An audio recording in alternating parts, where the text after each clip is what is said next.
Bride করতে গিয়ে দেখলাম যে ব্রাইডের আইব্রোটাই করা নেই। কি এই কন্ডিশন সবাই ফেস করো না? তো চলো আজকে শিখে নিই যে আইব্রো না করা থাকলেও কিভাবে আমরা আইব্রো ড্র করতে পারি। আইব্রোর ফ্রন্টের পোর্শনটা ছেড়ে দিয়ে আমরা একটা মিডিল অফ দ্য আইব্রো থেকে দেখো ড্র করাটা আমি স্টার্ট করেছি এবং একটা নিচের দিকে একটা লাইন টেনেছি, নিজের ইচ্ছা মতো লাইনটা টেনেছি যাতে একটা প্রপার শেপ আমি দিতে পারি। এটা তোমাদের কিন্তু আন্দাজ মতো নিজেদেরই করতে হবে।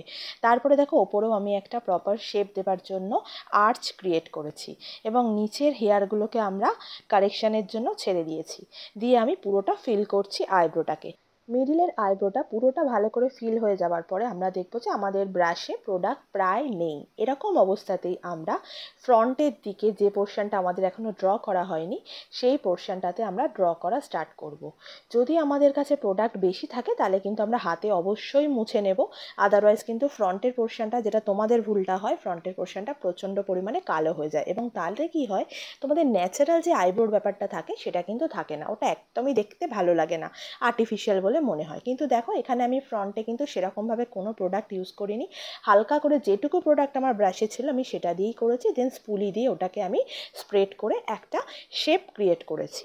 এবার পালা হচ্ছে আমাদের কারেকশন করবার জন্য তোমরা কনসিলারও নিতে পারো বা ফাউন্ডেশনও নিতে পারো, ওটা তোমাদের ইচ্ছা। এবার এখানে আমি বোঝাচ্ছিলাম যে তোমরা কনসিলারটা ঠিক কোনখানে নেবে, মানে হাতের কোনখানে। অনেকেই আছে হাতের তালুতে নিয়ে নেয়, তার ফলে কি হয়, ক্লায়েন্টের হেয়ারে লেগে যেতে পারে। তো দেখো আমি একটা লাইন বরাবর সরুভাবে তুলিটাকে ধরে কিভাবে এক স্ট্রোকে টানছি।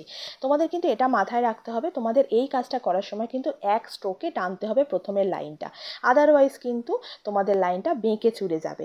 সেটাই ভুল তোমরা ম্যাক্সিমাম বিগিনার্সরা করো, যে তোমরা আস্তে আস্তে টুকটুক টুকটুক করে লাইনটা টানতে যাও, তখন তোমাদের কিন্তু লাইনটা বেঁকে যায় এবং তোমরা প্রপার আইব্রো লাইনটা টানতে পারো না। আর দেখো আমি ঠিক আর্চের জায়গাটাকে কিভাবে ভুরুটাকে টেনে ধরেছি, তোমাদেরও কিন্তু ঠিক এইভাবেই আইব্রোটাকে টেনে ধরতে হবে যদি একটা প্রপার শেপ তুমি দিতে চাও।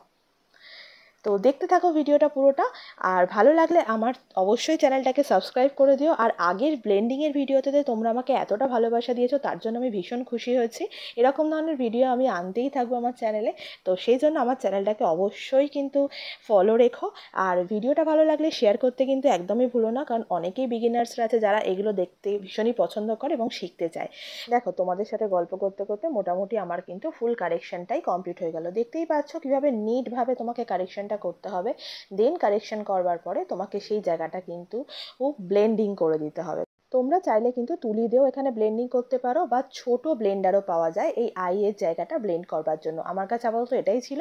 আমাদের নেক্সট ব্যাচ স্টার্ট হচ্ছে অক্টোবর মাসের 28 তারিখ থেকে। সপ্তাহে 2 দিন করে ক্লাস হবে, সোম এবং মঙ্গল।